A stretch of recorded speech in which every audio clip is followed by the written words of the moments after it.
آپ کو ایک شخص سیٹ بیلٹ باندھ لوں آپ کو ایک شخص مرزا افتخار نے قتل کی دھمکیاں دیں. وہ ویڈیو ریکارڈنگ تھی جو سرکولیٹ ہوئی. میری بات چھوڑ دیں. میں نہیں, مجھے اس پہ کرنے دیں بات. یہ ضروری ہے یہ بات کرنا اس لیے ضروری ہے کہ آج جب ہم اس خط کو دیکھ رہے ہیں تو ہم یہ ساری تاریخ کو بھی دیکھیں گے اور پھر ہم اس کے اوپر دیکھیں گے کہ ریسپیکٹیو انسٹیٹیوشنل رسپانسز کیا تھے. اس وقت کی حکومت کے کیا تھے, آج کی حکومت کے کیا ہیں, اس وقت کی سپریم کورٹ کے کیا تھے اور آج کی سپریم کورٹ کے کیا ہیں. پھر ہم یہ دیکھیں گے سر. اس لیے مجھے یہ بات پلیز کرنا ہے. آپ کی اہلیہ Mrs Isa F I R درج کرانے گئیں. ایف آئی آر درج نہیں ہوتی تھی. وفاقی حکومت نے وہ معاملہ ریفر کیا ایف آئی اے کو, جس نے اس میں سے دہشت گردی کی دفعات منہا کر کے اس کو پیکا کے نیچے اس ایف آئی آر کو درج کیا. مسز عیسیٰ نے 161 کا ضابطہ فوجداری کا بیان ریکارڈ کرایا, جس میں انہوں نے 2 افراد کو, مرزا شہزاد اکبر جو اس وقت وفاقی مشیر داخلہ تھے اور لیفٹیننٹ جنرل فیض حمید کو جو اس وقت D G I S I تھے, ان دونوں کو انہوں نے مینشن کیا اس بیان میں. مگر کیا ہوا,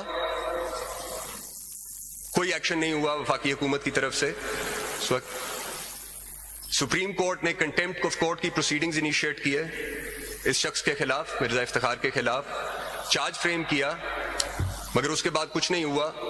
اس سارے عرصے میں 2 چیف جسٹس صاحبان ریٹائر ہو گئے.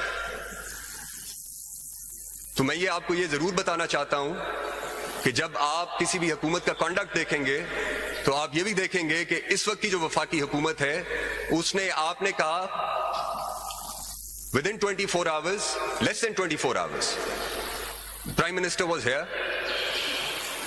انہوں نے اس وقت بھی آپ کو اپنے مکمل تعاون کا یقین دلایا اور آج بھی وفاقی حکومت کی پوزیشن یہی ہے.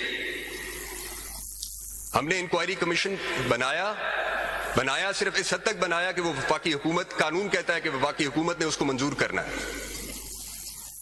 اس کے جو ٹی او آرز تھے اور جنہوں نے کمیشن ہیڈ کرنا تھا اور جو قانون خود ہے, وہ کسی بھی طرح سے وفاقی حکومت کو کسی بھی عمل میں مداخلت کی اجازت نہیں دیتا اور نہ ہی وفاقی حکومت کا ایسا کوئی ارادہ تھا, نہ ہے.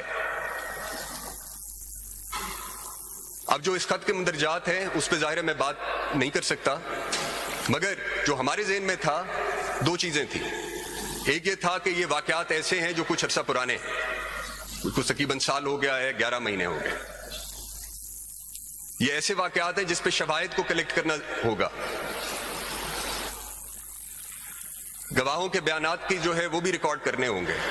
تو ہماری سمجھ میں جو بات آئی وہ آئی کہ یہ ایک انکوائری کمیشن ہے جس کو قانون یہ سب اختیارات تفویض کرتا ہے, تو وہ یہ کام کر سکے گا اور اس کی سربراہی ایک سابق چیف جسٹس آف پاکستان کو کرنی چاہیے, جو آپ کی طرف سے آیا. ہم نے اس کو بالکل کوئی کسی قسم کی ہم نے اس سے کوئی 2 رائے نہیں تھی اور وفاقی حکومت نے اس کو قبول کیا, اس کو منظور کیا.